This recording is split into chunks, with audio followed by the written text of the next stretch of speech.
مشكلة مزعجة ممكن تسبب لنا ألم، وكل أحد يعاني منها، كل الأعمار حتى الصغار، وكل أحد يبغى يعرف كيف يتعالج منها. مزبوط نورة، خاصة على تغير الفصول بنلاقي انه صار عندنا حساسية من الجو وبلشنا نسعل، واما بتكون بداية مرض او بداية رشح او جريب، وفي مرات انه لا ممنوع الصبح مع سعلة، وبنلاقي انه خلص هاي السعلة اختفت كل نهار.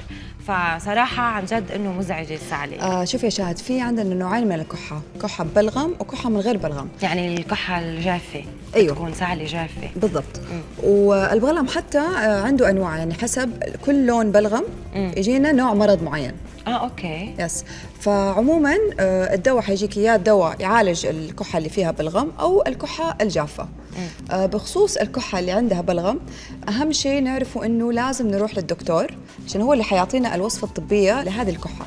حتى ممكن نستخدم فيه ادويه ما نحتاج فيها وصفه طبيه، بالذات لما يكون عندنا في احتقان في الحلق، انه نستخدم مضاد الاحتقان.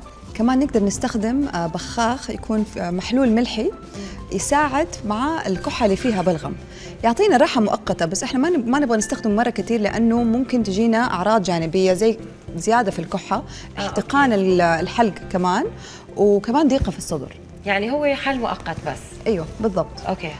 كمان الكحه الجافه اثبتت الدراسات انه الادويه حقتها ما تشتغل مره كثير، اصلا تسوي لنا اضرار جانبيه.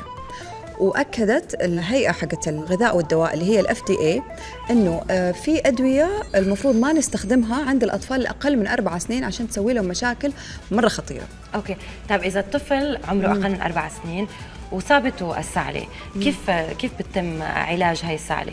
اهم شيء يروح عند الدكتور، هو يعني حيشخصه حسب الحاله حقته، انه ممكن زي ما قلنا في الاول ممكن يكون مرض يسبب هذه الكحه.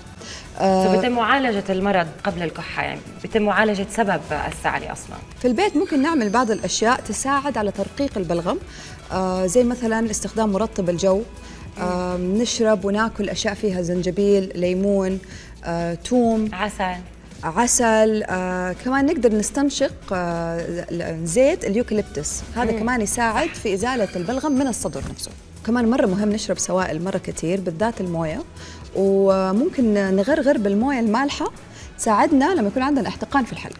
صح، هاي بسمعها كثير. على العموم هن يعني معلومات ونصايح كثير بسيطة فينا نحن نعملهم بالبيت ونتجنب السعلة المزعجة.